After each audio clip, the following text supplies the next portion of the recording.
Welcome back, everyone. This is Bryan Vogt. You're listening to Ready, Set, Sold. Thanks so much for joining us. In this segment right here, where I left off from the last segment is pricing. One of the things I may have mentioned earlier is that military buyers are very much willing to pay top dollar. Now, don't confuse top dollar with overpaying. That is extremely, extremely rare. And so if you're a seller and doesn't happen too often, but if you are a seller and you're trying to guesstimate or throwing a price out there just to see if it'll stick, you might as well kiss those military buyers goodbye. And just so you know, the military buyers in this area, from studies that we have seen, make up about 25% of the entire market in some form or another. There's some of those can be people that work for the government that are moving into the area. That's also part of that too, but they have a very, very big impact on the Metro East. So one of the things that you don't want to do is get into a situation where you are overpricing your home. They may look at it, they may not. When it comes to pricing and why this becomes so critical, it's so different than most buyers. Average buyer looks at 10 homes to make a decision. That's the national average, and we see that to be even sometimes less than that, depending on what market conditions are locally here in the Metro East. However, again, 3 days to look for a house. 3 days to look for a house. Guess what? Military buyers can look at 10, that'd probably be a minimum, 20, 30, 40 homes. I mean, they start at 9 a.m. and sometimes they will end all the way at 6 p.m. at night, 7 p.m. at night, if they don't find what they're looking for. And they're going to do that maybe on a Friday, and they're going to do that on a Saturday, and maybe on a Sunday. But their whole goal is by the end of that time that they're going to have a house before they leave. So remember, when you have a military buyer coming in, having everything in the best order possible, you definitely want that, making sure you have the staging, have the lights on, have this done. We've seen so many times the military buyers will walk in, and just by not having the lights on, you talk about not getting a second chance, they're off to the next one. They don't see everything. Things don't look exactly the way they want. Doesn't happen with every military buyer, but I can tell you what, it happens the most, and they're going to move right on. So getting that house staged right, getting it ready to go is very important for the military.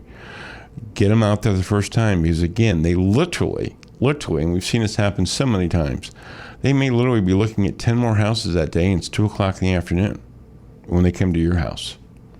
So it's very important that you have your house ready to go when any showing happens, but the military more importantly. So by doing that, maybe in the morning, getting everything prepped, again, hopefully you and your agent have talked about it, that you should be planning for a showing, hopefully maybe at least one a day. And maybe not. Depends on what's going on. Maybe it doesn't have to be as many as that.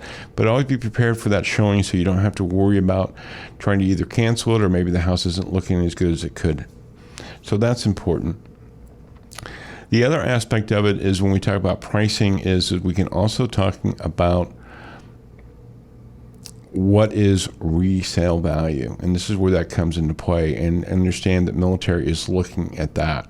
So again, maybe you're not intentionally putting the price up and just seeing if it sticks. Maybe though you're being a little bit more aggressive than you need to. Maybe you're taking it above the boundary lines, and we've seen that happen before. And again, you can get knocked out because they're looking at so many houses. But remember, the military buyers are some of the best buyers. In fact, they're the best buyers in the local market, as far as my personal opinion goes. They've done this before. They've seen house before. They've most of the time done their research. Again, they've had 3 months maybe to get here, and they've been combing the area. And they know a lot about the area, but now they need to see the houses. And if they see something that doesn't seem to stand out, that is overpriced again, or not in maybe what is going on in the local market, they may look at your house, and that's fine, but they probably aren't going to buy it. Again, they're willing to pay top dollar. They'll gladly pay top dollar. That's not the issue. But if you have pricing that isn't conducive to your local market, we talked about that before, in the past 3 months, what's going in your immediate area, whether it be your street or whether it be your subdivision, whatever that is, you want to make sure that you're really into that, and that's how you're going to get those military buyers to come knocking and to come look at your house and putting an offer on it and getting a sale. We're going to talk about in the next segment how negotiations need to be so critical and how fast they move. And you don't want to miss that, because we're going to go in deep and give you some stories about how maybe you should do it and maybe how you shouldn't do it if you're trying to sell to the military buyer. And really for any buyers, again, I've said this before, if you gear up for a military buyer, you're going to have fantastic success in the local market too. Again, that could be 75% of the other market that's out there. So that's a great thing. Hey, there's this and there's so much more in the book. It's free, absolutely no cost for you. Go to readysetsold.org, not .com, and get the book. Talk to you in a few.